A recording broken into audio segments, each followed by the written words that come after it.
हाँ जी, 7 class 4.2 first question है हमारा, simplify by using the law of exponent. हमने लॉ ऑफ एक्सपोनेंट को यूज करना है इनटू द एक्सपोनेंशियल फॉर्म, और कौन सी बनानी है, एक्सपोनेंशियल फॉर्म। तो कैसे करेंगे ये मैं आपको क्वेश्चन करवाता हूँ, उसी के अंदर मैं आपको बता दूंगा, क्योंकि उसमें समझना जो है वो ज़्यादा इजी है। -4 की वैल्यू है 5 मल्टीप्लाई बाय -4 की वैल्यू है 6।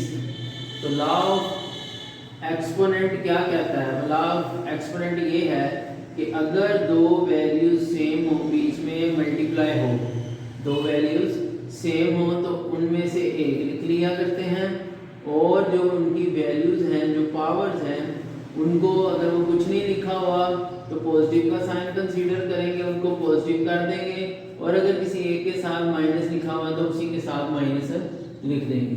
ठीक है जी, तो दोनों में से एक लिख लिया, अगर 3 भी देते या 4 देते, चारों में से एक लिख लेना था, और वैल्यूज अगर ऐड हो रही है तो ऐड कर देना, अगर लेस हो रही है तो हमने लेस कर देना है। ठीक है जी, तो -4 5 + 6 क्या आ गया 11, तो ये आ गया जी इसका आंसर। ठीक है, ये हमारा फर्स्ट क्वेश्चन था। सेकंड वाला देखिए, m की वैल्यू है 3 मल्टीप्लाई बाय m की वैल्यू है 4। इसी तरह हमें 2 m नज़र आ रहे हैं तो एक m लिखा जाएगा। ठीक है, और जो वैल्यूज़ हैं इनको ऐड कर लेंगे, ये ऐड ही हो रही है, 3 + 4,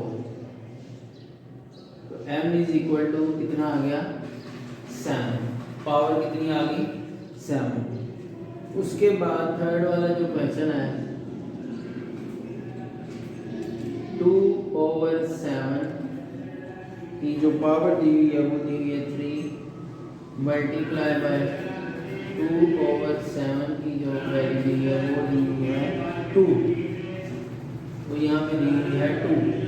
तो देखें आप, दोनों बेसिक दोनों जो वैल्यूज हैं वो सेम हैं, 2/7 एक लिखेंगे हम, और इनको अगर ऐड हो रहे हैं तो ऐड कर देंगे, तो ये ऐड ही हो रहे हैं, तो ये आ जाएगा 2/7 की जो पावर आ जाएगी 3 + 2 कितना आ गया 5। उसके बाद क्वेश्चन नंबर 4 है, क्वेश्चन नंबर 4 है हमारा 1/10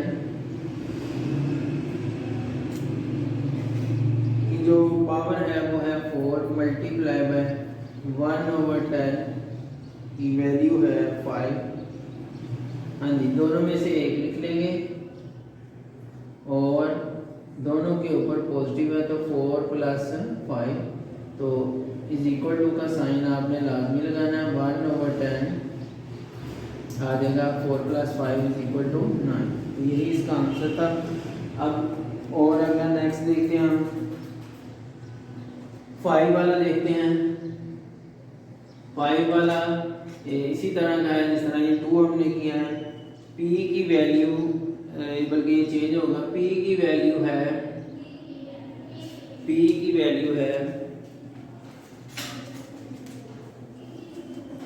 10, p की वैल्यू है 10 मल्टीप्लाई बाय q की वैल्यू है 10। तो इसमें बेस जो है वो अलग अलग है, तो पावर ऐड नहीं होगी, तो ये एज इट इज इसको लिख देंगे, इंक्रीज और भी नहीं होगा। ठीक है जी, अगर यहाँ पे p होता तो फिर होनी थी वैल्यू। उसके बाद नेक्स्ट है 6 वाला, 6 वाले में है 2/5 3 मल्टीप्लाई बाय 5/7 की वैल्यू है 3। तो ये है हमारा क्वेश्चन नंबर 6, 4.2 का क्वेश्चन नंबर है 6।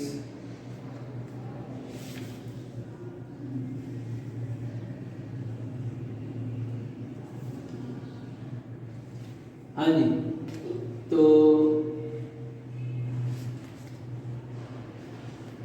यहाँ पे देखें बेसिस सेम नहीं है, बेसिस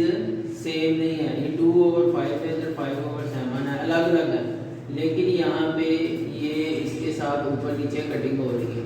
आपने यहाँ पे कटिंग नहीं करनी, आपने नेक्स्ट स्टेप में कटिंग करनी है। क्वेश्चन के अंदर ही कटिंग नहीं करनी, आपने नेक्स्ट स्टेप में करनी है। 2/5 लिखें, 3 मल्टीप्लाई बाय 5/7। यहाँ पे इसको ऊपर नीचे कटिंग करते हैं। अगर बीच में प्लस माइनस हो तो फिर कटिंग नहीं हो सकती। ठीक है जी, क्या बचा हमारे पास? ऊपर 2 बचा और नीचे बचा 7, और दोनों को इकट्ठा करके लिख दिया हमने, और जो उसकी पावर थी वो लिख दी। ठीक है जी, ये इस तरह सॉल्व हो जाएगा। उसके बाद 7 वाला जो है, 7 वाला है -1/2 की वैल्यू है 6 मल्टीप्लाई -1/2 की वैल्यू है जी 5। हाँ जी, आप देखें बेसिस सेम है, तो पावर अगर ऐड हो रही है तो ऐड कर दें, अगर लेस हो रही है तो लेस कर दें। तो हमारे पास यहाँ पे ऐड ही हो रही है 6 + 5, अभी तक कोई माइनस वाला नहीं आया। 1/2, 6 और 5 कितना आ गया? 11। नेक्स्ट देखिए जी, माइनस का है 3 और उसकी पावर है 7 मल्टीप्लाई बाय माइनस की 5 है और उसकी वैल्यू भी है 7। ठीक है, ये है क्वेश्चन नंबर 8। हाँ जी, अगर अलग-अलग हैं तो जस्ट ये मल्टीप्लाई हो सकते हैं। तो ये जिस तरह अगर डिवाइड हो रहे हो तो ऊपर नीचे कटिंग हो रही है तो वो हम कर देते हैं। तो 5 3 = 15, माइनस माइनस प्लस हो गया और इसके ऊपर एक ही पावर आएगी। ठीक है जी, ये इसका आंसर हो गया। उसके बाद है 9 वाला देखें, 9 वाले में है 2/3, 2/3 पावर है इसकी 10 मल्टीप्लाई बाय 2/3 इसकी पावर है 7। हाँ जी, तो नज़र आ रहा है हमें बेसिस सेम आ गई, तो एक बेस लिखेंगे, 2/3 लिखेंगे और पावर ऐड हो रही है तो हम ऐड कर देंगे। तो 2/3 10 + 7 तो कितना आ जाएगा? 17। उसके बाद नेक्स्ट है जी 10 वाला देखें, 10 वाला है -10/11 ×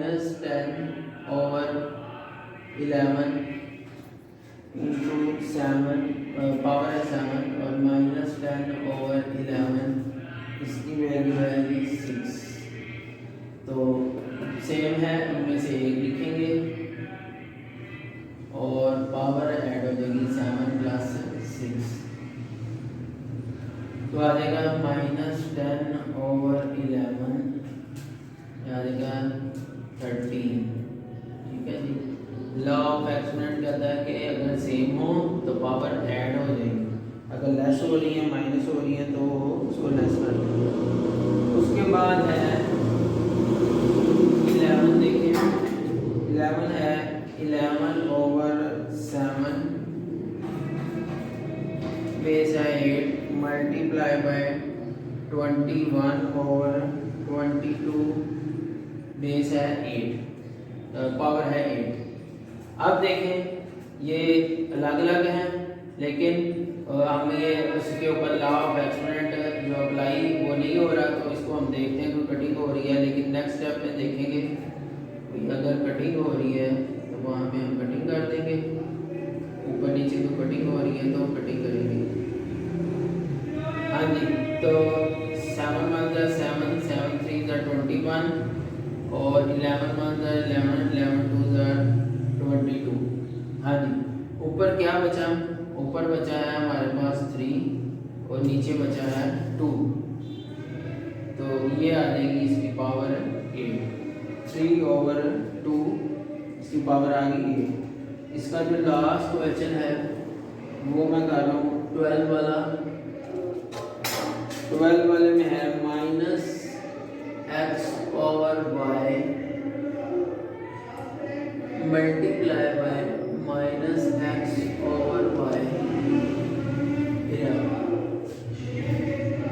देखें हमें सेम नजर आ रही है, उनमें से एक लिखेंगे -x/y और इसके ऊपर कुछ नहीं लिखा हुआ, तो इसका मतलब है इसकी वैल्यू कितनी है 1।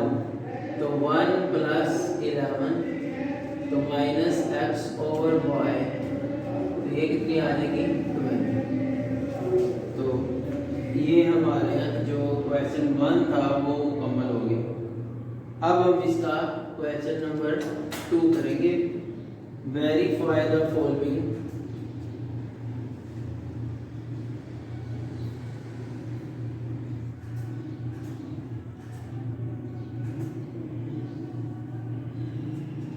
by using the law of exponent।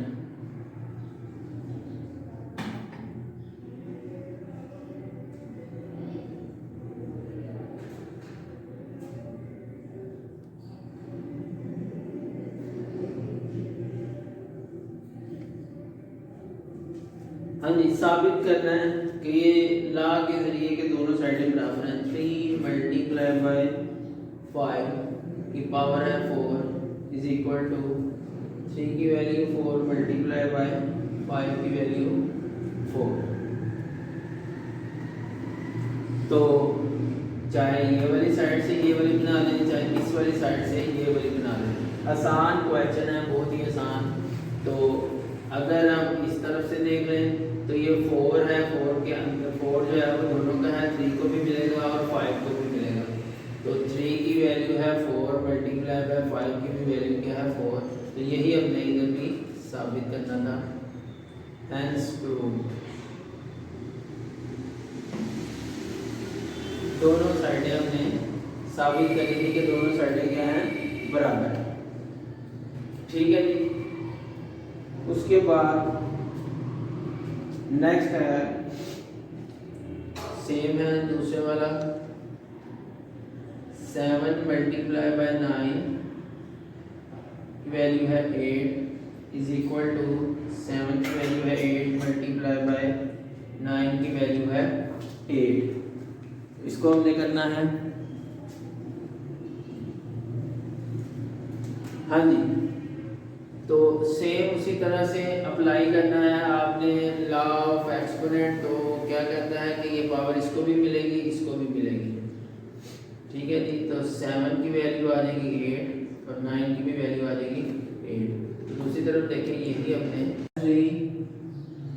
3 हमारा है, 2 की वैल्यू है 6 × 2 की वैल्यू है 3 इज इक्वल टू 2 की वैल्यू है 9। तो हमने ये साबित करना है कि इसका आंसर ये आता है। तो लॉ ऑफ एक्सपोनेंट क्या कहता है, बेसिस सेम हो तो पावर ऐड हो जाती है, लेकिन एक बेस लिखते हैं 6 + 3। 2 बेसिस दी हुई थी सेम, उसमें से एक लिख ली और 6 + 3 कितना आ जाएगा अभी हम देखते हैं। 6 + 3 9। तो यही हमने साबित करना था। ले उसके बाद है क्वेश्चन नंबर 4। क्वेश्चन नंबर 4 है x × y की वैल्यू है m, x की वैल्यू है m और y की वैल्यू है m। हाँ जी, तो m जो है वो इसका भी हिस्सा बनता है, इसका भी बनता है। तो x की वैल्यू आ जाएगी m × y की वैल्यू क्या आ जाएगी m। तो इस तरफ देखें, हमने यही साबित करना था। यहाँ पे लिखेंगे हेंस प्रूव्ड।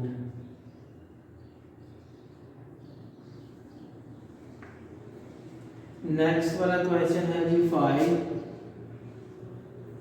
में है 8 की वैल्यू है 5 × 8 की वैल्यू है जी 7 इज इक्वल टू 8 की वैल्यू है 12। हाँ जी, हमें इस तरफ नजर आ रहा है बेसिस सेम है, तो एक बेस लिखेंगे और पावर्स को ऐड कर देंगे। तो ये 8 की वैल्यू 12 इधर का इधर ही है। हाँ जी, तो 8 5 + 7 कितना आ जाएगा 12। और यही हमने साबित करना था। ठीक है जी। इसके बाद आ गया हमारे पास लास्ट क्वेश्चन है। लास्ट क्वेश्चन नंबर है जी 6 वाला। इसमें है p की पावर है r मल्टीप्लाई बाय p की पावर है s, और क्या साबित करना है, p की वैल्यू r प्लस s, ये हमने साबित करना है। तो दो बेसिस नज़र आ रही हैं, सेम हैं, तो लॉ ऑफ एक्सपोनेंट कहता है कि एक बेस लिखें और पावर्स को आप ऐड कर दें। ठीक है जी, ये वैसे की वैसे मैं लिख लूँ पी आर प्लस, यहाँ पे ऊपर लिखेंगे एस। ठीक है, पी आर प्लस एस, यही हमने साबित करना था, R plus S, hence proved. हाँ जी, तो ये तो थी हमारी एक्सरसाइज नंबर 4.2। तो 4.2 में आज हमने लॉ ऑफ एक्सपोनेंट करना सीखा है कि किस तरह हम लॉ ऑफ एक्सपोनेंट को सोल्व करते हैं। तो ये आपने याद रखना है कि जब आपने कोई भी वैल्यू लिखनी है, मिसाल के तौर पर मैं ये लिख रहा हूँ, जो आप लोग गलती करते हैं, x मल्टीप्लाई बाय वाई और इसकी जो पावर है वो n है। इसको किस तरह लिखना है, इस तरह लिखना है कि आपका x जो है वो मल्टीप्लाई से डिफरेंट नजर आए। आप x भी ऐसे लिख लेते हो और मल्टीप्लाई भी ऐसे लिख लेते हो, और y इस तरह करके लिख के और बड़ा सा m डाल देते हो, ये देखने में भी बुरा लगता है। इस तरह आपने लिखना है कि x अलग हो, मल्टीप्लाई छोटा करके लिखना है, और y ये भी मैं स्मॉल में यूज कर रहा हूँ, ये भी स्मॉल में यूज कर रहा हूँ, और जो पावर है वो हमेशा छोटी करके लिखते हैं। इतना बड़ा करके ये बहुत ही बुरा लगता है, जैसे किसी बच्चे ने लिखा हुआ, तो आपने इस तरीके से इसको करना है। ठीक है, और ये भी मल्टीप्लाई है, इसको मल्टीप्लाई लिखना है, इसको ऐसे बड़ा करके x नहीं बना देना या कोई और नहीं लिखना, मल्टीप्लाई उसको उसकी हिसाब से लिखा जाता है ये। ठीक है, तो आप अपनी प्रेजेंटेशन जो है ना वो उसको दुरुस्त करें। अगर मैं यही यहाँ पे ऐसे कर दूंगा तो ये लगेगा कि जैसे इस लाइन को या इस वर्ड को ही क्रॉस किया हुआ है। इसको आपने ज़हन में रखना है। तो ये कुछ चीज़ें हैं, ये आपने करते वक्त नीट कॉपी अपनी तैयार करते वक्त ज़हन में रखनी है। तो उम्मीद है आपको समझ आ गई होगी। अपना काम करें, और ये जो चैनल है ये आप लोगों की इस्तेमाल के लिए, आसानी के लिए बनाया गया। तो इसमें कोई भी प्रॉब्लम है, कोई भी मसला है, वो आप पूछ सकते हैं, कमेंट्स में पूछ सकते हैं, और अपना काम करके उसकी पिक्चर जो है वो कमेंट्स में ज़रूर लगानी है आपने। इससे मुझे पता चलेगा कि आपने ये काम किया है कि नहीं किया, और अपना नाम भी लिखें। ये दो काम आपने करने हैं, एक तो आपने इसकी पिक्चर सेंड करनी है उधर ही कमेंट्स में, और दूसरा आपने इसका अपना नाम मेंशन ज़रूर करना है। ठीक है जी, ओके, अल्लाह हाफिज़।